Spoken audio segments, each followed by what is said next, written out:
My name is Ruth and I'm one of the directors of Deeds and Words. I'm Caroline, one of the two directors of Deeds and Words. One of the many ideas that we explore with our clients is the idea of authentic leadership.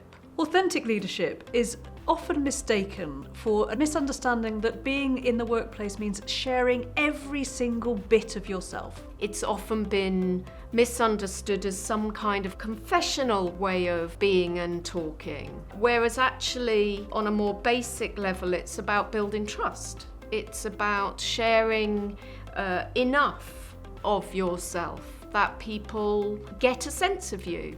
They get a sense that they can put their trust in you, that they know what you're about, that they're not missing big gaps in understanding who you are and what you care about. People talk about being authentic. What they mean is they are constantly disclosing all the things about them. And when we coach and work with senior leaders, they express some trepidation, quite understandably, about having to share all of themselves. When we talk to teams, whether that's leadership teams or not, when we're talking to them about authenticity, what we try to explore and what we ask them to explore is the relevance of who they are in the workplace, as well as the relevance of what they do. And getting that balance right is really important, because sometimes inappropriate vulnerability can lead to a decrease in trust, not an increase in trust.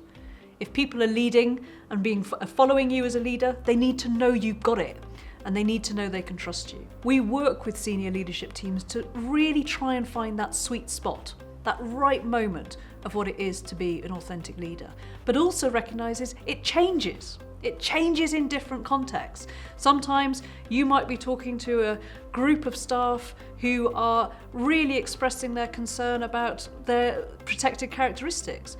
Them knowing a bit about that you might have a gay son, for example, helps them trust you more. However, when talking to a group of shareholders, you may not want to open with the fact you've got a gay son. So situational authenticity is really important. Context is really important, but knowing and deciding what you say, when and to who is key to your effectiveness as a leader. I'm more able to build trusting relationships with some people than others, with some groups more than others. The same is true for Ruth. Everything about who we are has an influence on the kinds of trusting relationships we're more easily able to form. It's why we need people who are from very different backgrounds and experiences in all our workplaces across the country, because who we are really matters.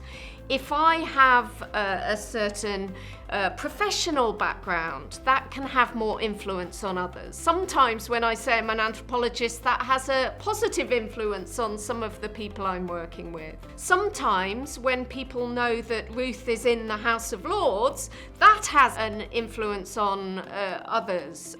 Sharing about what drives you, where your values come from, what makes you do the work you do, what motivates you, helps people understand why they should trust you. That's what we mean by authentic leadership.